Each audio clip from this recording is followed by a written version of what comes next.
Aneka jenis bahan tambang yang terdapat di perut bumi Indonesia, menurut bentuk fisiknya digolongkan ke dalam dua jenis, yakni pertama, pertambangan biji. Misalnya, biji timah, biji nikel, biji aluminium, biji perak dan emas, biji tembaga, dan bijihan lainnya. Kedua, pertambangan bukan biji. Misalnya batu bara, minyak bumi, dan batuan fosfat. Apa, bagaimana memperolehnya, serta manfaat bahan tambang itu bagi manusia, marilah kita tinjau beberapa jenis di antaranya.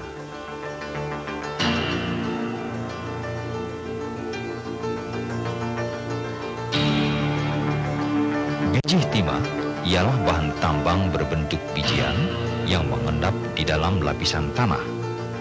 Umumnya endapan timah terdapat pada batuan granit atau batu besi. Timah di Indonesia mulai ditambang sejak akhir abad 19 oleh pemerintahan Hindia Belanda. Kini penambangan timah diusahakan oleh PN Timah. Bagaimanakah cara penambangan timah?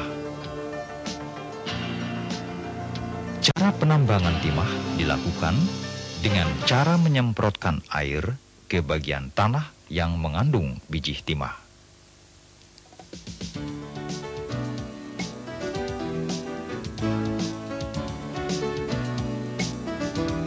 Campuran tanah, biji timah, dan air selanjutnya dialirkan ke tempat peleburan untuk memisahkan timah dari tanah dan kotoran lainnya. Di Indonesia banyak terdapat tanah yang mengandung endapan biji timah. Di antaranya Pulau Bangka, Pulau Belitung, dan Pulau Singkep. Timah terutama banyak digunakan di bidang industri.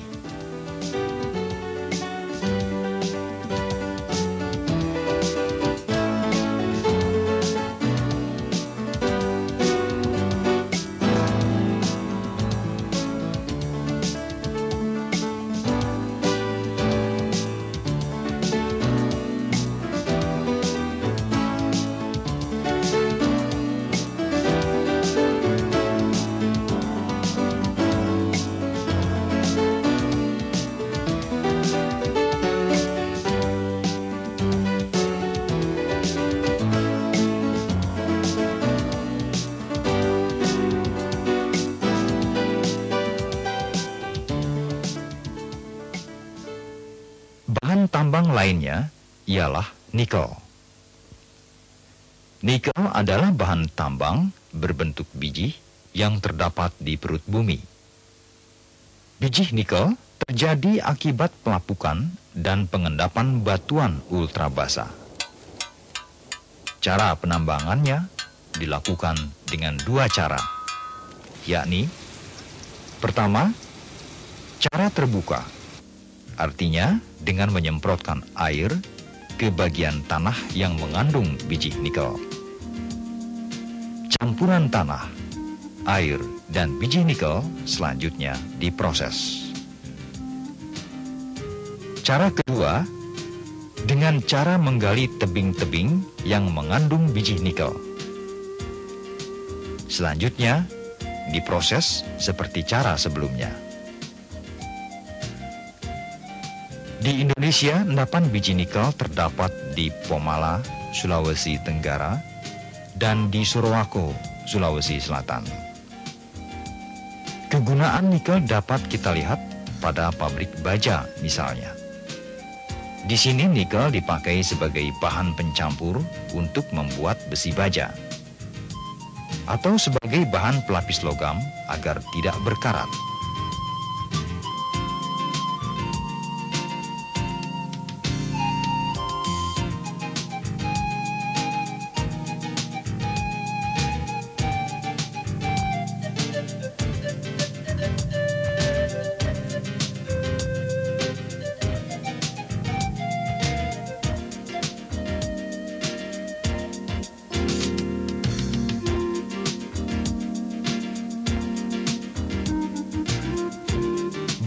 tambang biji lainnya yang terkandung di bumi Indonesia ialah biji tembaga.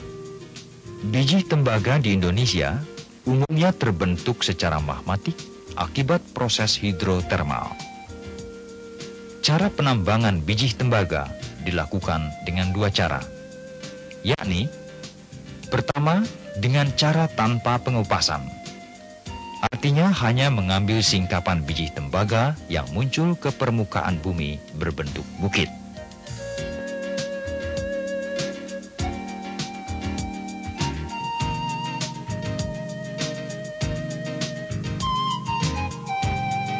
Cara kedua dengan cara pengupasan. Artinya mengambil biji tembaga yang terdapat di dalam tanah. Daerah penghasil tembaga di Indonesia ialah Sumatera, Jawa, Kalimantan Timur, dan Irian Jaya.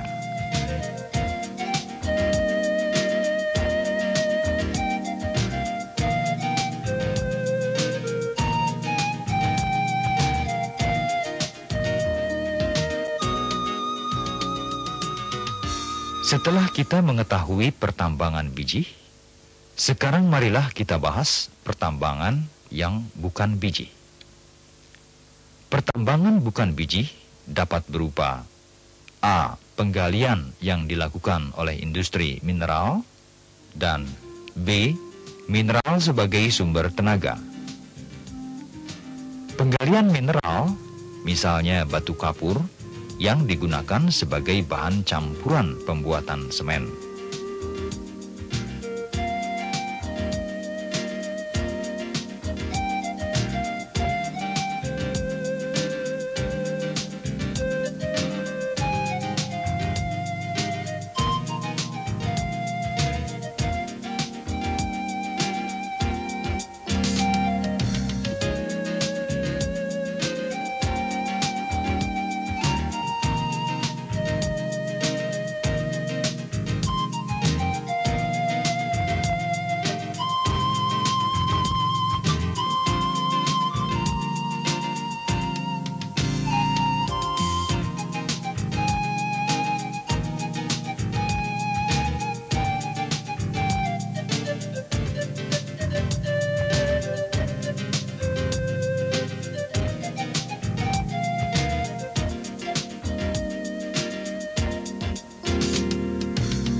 Mineral lainnya adalah fosfat. Fosfat umumnya berbentuk butiran atau bungkalan. Fosfat terjadi dari persenyawaan kotoran burung dengan batu kapur. Fosfat banyak terdapat di gua-gua Gambing. Fosfat banyak digunakan sebagai bahan dasar pembuatan pupuk.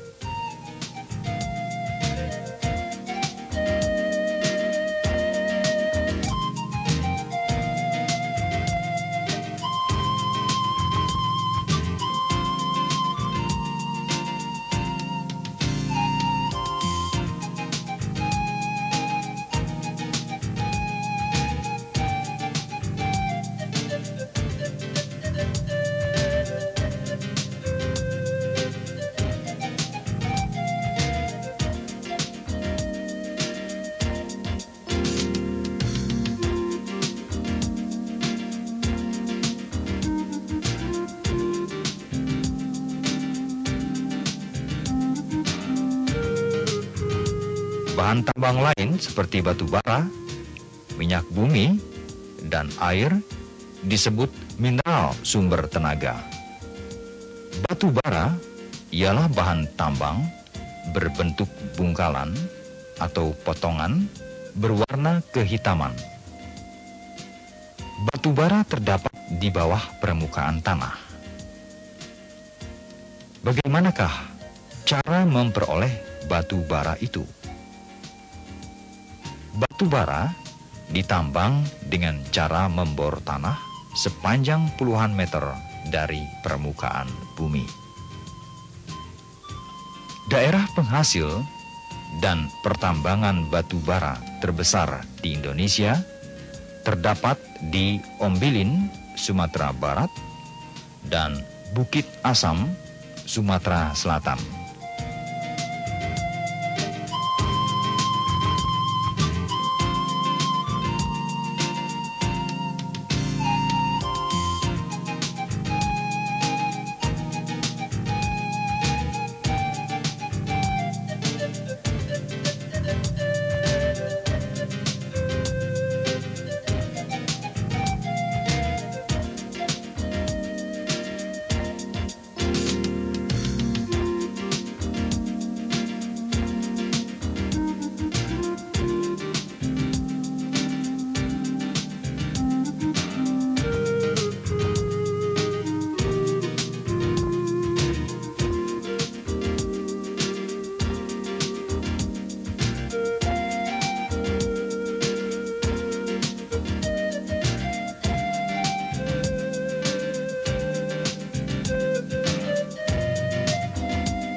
Mineral sumber tenaga lain adalah minyak bumi. Pertambangan minyak bumi di Indonesia mulai dilakukan pada permulaan abad 20 oleh BPM. Kini pertambangan dan pengelolaan minyak bumi dilakukan oleh Pertamina.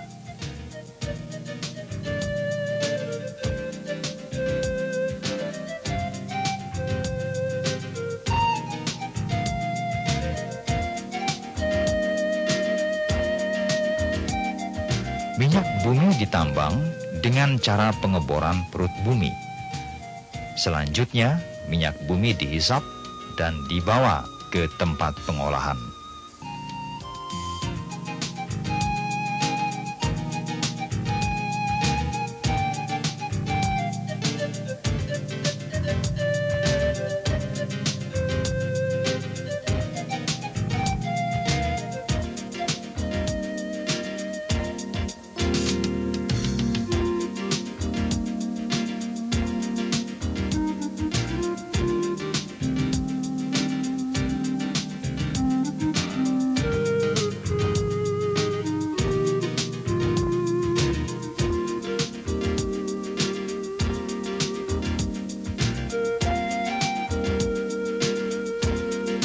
Daerah penghasil minyak bumi di Indonesia antara lain: 1.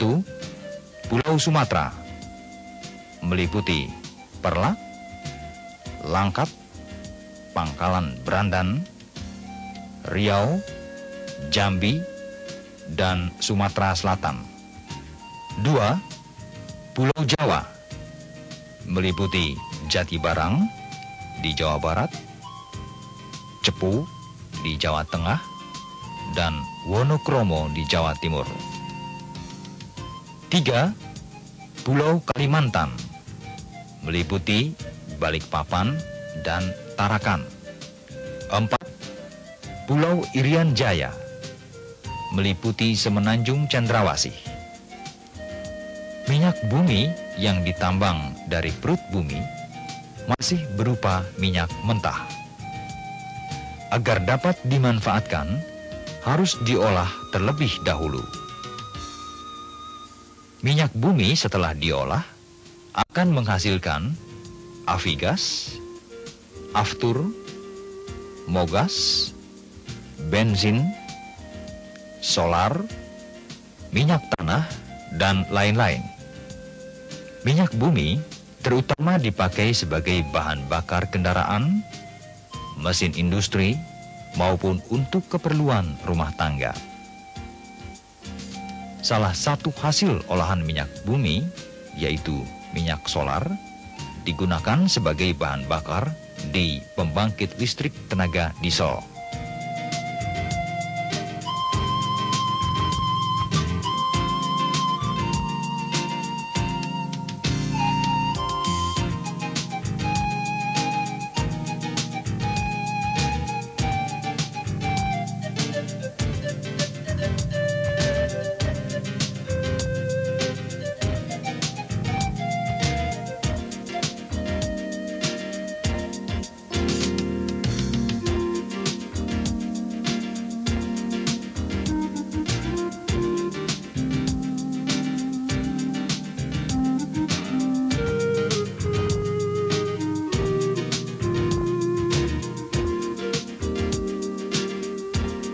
Bahan lain yang termasuk mineral sumber tenaga adalah air.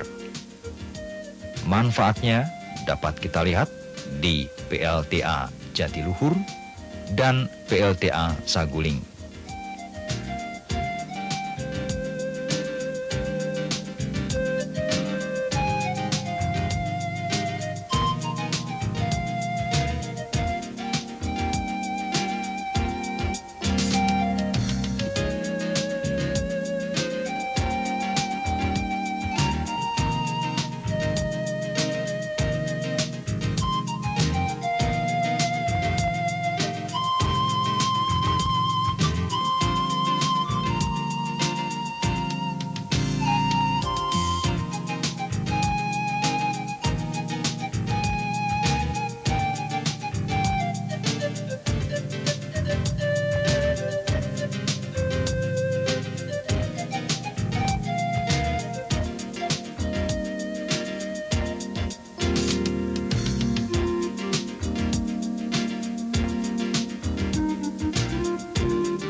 Para siswa, cukup banyak yang telah kita bahas hari ini mengenai bahan tambang dan sumber tenaga. Namun sebelum berpisah, marilah kita simpulkan beberapa hal penting dari pelajaran kita hari ini yang perlu kalian catat. Nah, selamat belajar.